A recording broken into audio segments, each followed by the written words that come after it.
bentornati a Pianura a tavola e oggi presentiamo i dolci di carnevale, visto il periodo, chiaramente, a fugassa o pinza, ognuno la chiama alla sua maniera. Poi scopriremo che tanto grassa non è. No, molto perché meglio. una volta sì, magari perché usavano lo strutto, Esatto. Invece adesso è quasi dietetica, guarda. Direi proprio di sì. Direi proprio di sì.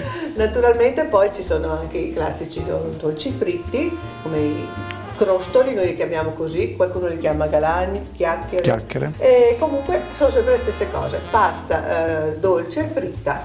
L'importante è usare una farina buona, una farina per dolci.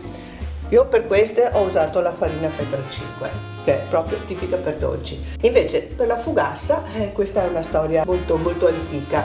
Naturalmente è un dolce di recupero, perché quando si avanzava della polenta si faceva questa torta che è particolare perché non ha uova dentro e non ha grassi, solo un pochino d'olio appena sotto. E qui scopriamo che poi tutto sommato è dietetica. È dietetica. È quasi un'eresia, però Sì, insomma, certo. Poi vedremo. Mentre tu prepari tutti gli ingredienti, io credo che oggi dobbiamo fare due parole sul dolce. Il dolce che è ritenuto da tutti un po' il nemico della dieta e il nemico della linea, e quindi dobbiamo chiarire un po' a tutti quelli che ci guardano qual è il consumo giusto del dolce e come dobbiamo pensare al consumo del dolce.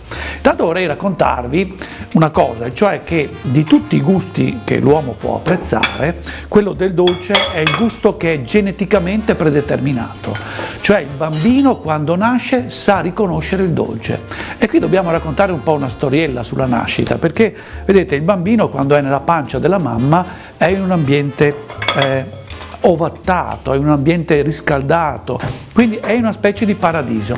Poi improvvisamente c'è la nascita, che è un evento molto traumatico, un po' come la morte, e nella nascita il bambino viene improvvisamente a trovarsi in un ambiente esterno, quindi ha un momento di disperazione. Tant'è che poi noi nella vita a volte abbiamo questi momenti in cui ci sembra di avvertire un cambiamento, ed è proprio un ritorno al momento della nascita. Cos'è che mette tranquillo il bambino quando disperato piange?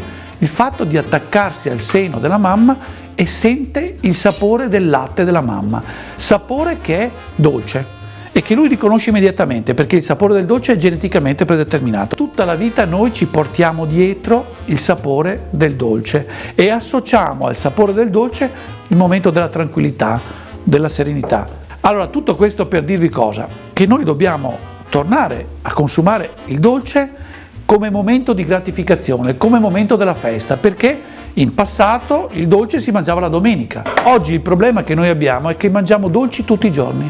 Noi dobbiamo riscoprire il dolce come momento della festa e dobbiamo riscoprire i dolci di una volta. Oggi parleremo di questa pinza, che è un dolce antico, tipico della nostra cultura veneta, ma è un dolce salutare, fatto con la frutta, fatto con il pane, fatto con l'uvetta, fatto con pochi grassi, in maniera povera.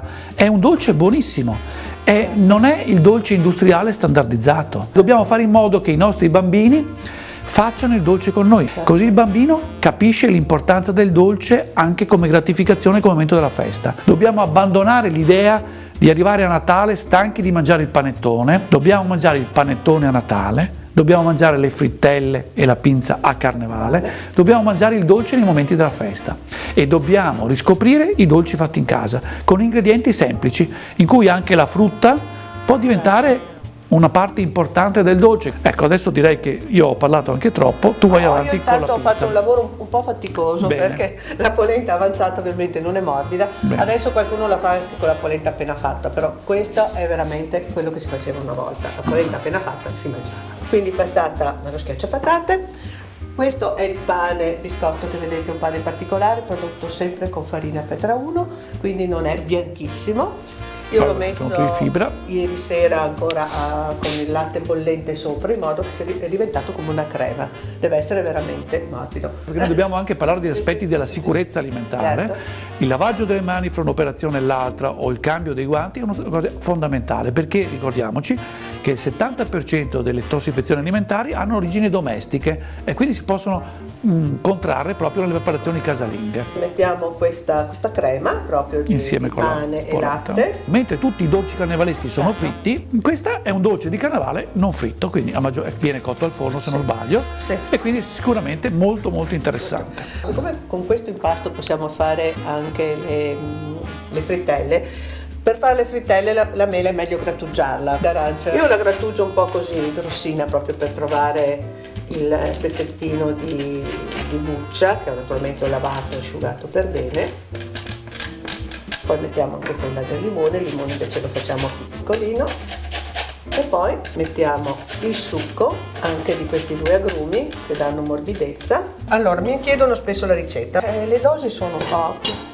Non è che si possa andare tutti i grandi cuochi vanno con dosi occhio. L'unica cosa che deve essere perfetta sono certi tipi di pasticceria. Allora, in questa preparazione si può mettere un po' di tutto. C'è chi mette i pinoli, che non so cosa c'entrano con noi, non c'entrano, sì. C'è chi mette le noci, chi mette i fichi secchi. Anche le noci. Poi mettiamo lo zucchero, naturalmente. Non ho più un cucchiaio, non importa. Tanto si va un po' a occhio, dai. Facciamo così. Anche qui dipende dai gusti, chi lo vuole più o meno dolce. Poi mettiamo l'uvetta che abbiamo messo, di solito si mette nell'acqua tiepida, ma se non ci sono bambini si può mettere anche nella grappa, e noi questa volta l'abbiamo messa nella grappa. Poi i cedrini, allora si chiamano cedrini, ma in realtà sono bucce d'arancia candita, difficilissimi da trovare in questo periodo, perché non sono molto, e anche questi si tagliano a pezzettini e si mettono dentro. Abbiamo detto che non c'è assolutamente nessun grasso e non ci sono le uova, quindi con cosa la teniamo un po' unita? Solo con un po' di farina. Mettiamo la farina, la mettiamo qua, anche qui a occhio ovviamente. L'importante è che questo impasto sia consistente ma morbido. Adesso la teniamo un pochino da parte per fare poi le frittelle. Aggiungeremo e poi aggiungiamo le mele e mettiamo adesso le mele a pezzettini. Noi l'assaggiavamo sempre quando si faceva con la mamma, perché diceva devo cuocerla anche, cerca di non mangiarla tutta per piacere prima della cottura, altrimenti che fugassa femo? Femo una figurassa più che una fugassa. Allora poi qui dobbiamo metterla nella teglia. Io ho portato una teglia di famiglia, proprio vecchia, di rame. Voi potete usare tranquillamente una teglia antiaderente, oppure sono quelle nuove con la ceramica che sono molto valide. E questo è l'impasto. Si può fare anche un po' più morbido volendo. Io lo assaggerei, lo dite? No? Il cuoco deve sempre assaggiare. No, un po' presuntuoso altrimenti. È perfetta. No, però è vero che anche i grandi cuochi non assaggiano mai, mi correggo, ma tu non sei un grande cuoco, sei una cuoca dell'associazione cuoche a domicilio. Esatto. Invece quindi questo lavori come tutti qua. Mi posso dare un po' d'aria? Certo. Ho appena ricevuto e faccio parte dell'Accademia Italiana Gastronomia Storica, quindi proprio una ricerca culturale sul cibo. Mi hanno fatto pure ambasciatore. Bene. Va bene, allora questa è la mia teglia.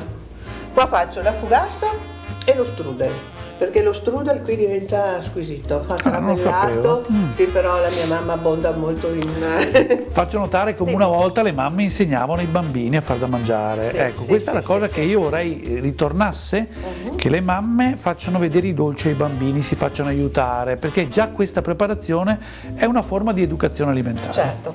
Allora, siamo arrivati, cosa dobbiamo fare? Non abbiamo grassi dentro, però un pochino lo mettiamo con le mani e poi lo mettiamo dentro.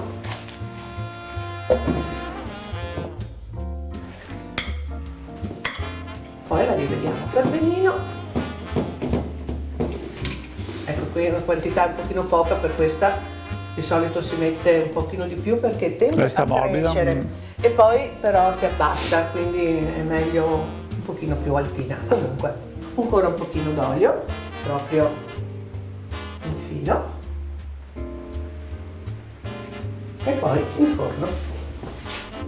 Ecco qua, e va in forno. Allora, il forno lo potete tranquillamente accendere quando mettete dentro la fugassa, perché sono tutti elementi cotti, non deve crescere, quindi si deve solo rassodare e colorare sopra. Faccio proprio la crosticina sotto e sopra. Che tempi?